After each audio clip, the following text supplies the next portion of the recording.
Well, our political reporter Emma Thomas is in Hensford for us this evening with one of the new Labour MPs. Emma, just remind us what happened in the constituency of Cannock Chase. Well, Cannock Chase has had a roughly equal share in its time of Conservative and Labour MPs since it was created.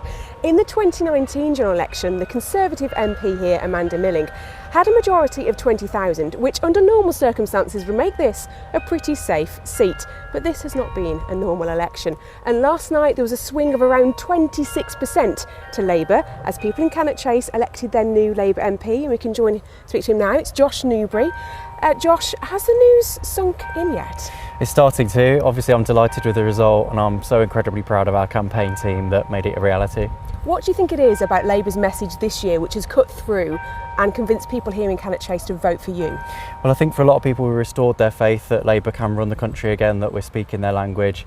A lot of our policies on the cost of living, the NHS, wider public services went down really well on the doorstep as well.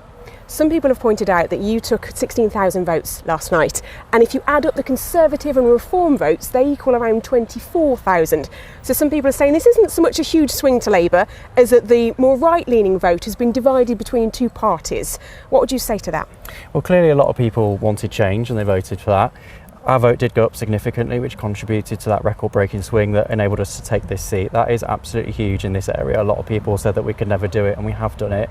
But I'm under no illusions. I'm going to have to work really hard to win back the trust of people who didn't vote for me or didn't vote at all.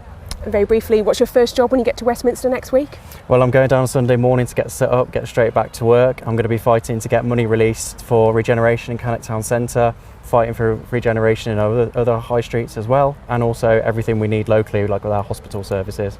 Thank you very much for joining us this evening, Josh. That's Josh Newbury, who's the new Labour MP for Cannock Chase. Well, people might remember that within about 48 hours of the general election called, the Prime Minister came to Cannock to learn some bricklaying skills with students at the college. Sadly, the result hasn't gone how he's wanted it to, and instead Cannock is now more of a metaphorical red brick, if you like, as Labour begin to rebuild in the Midlands. Emma Thomas, thank you very much.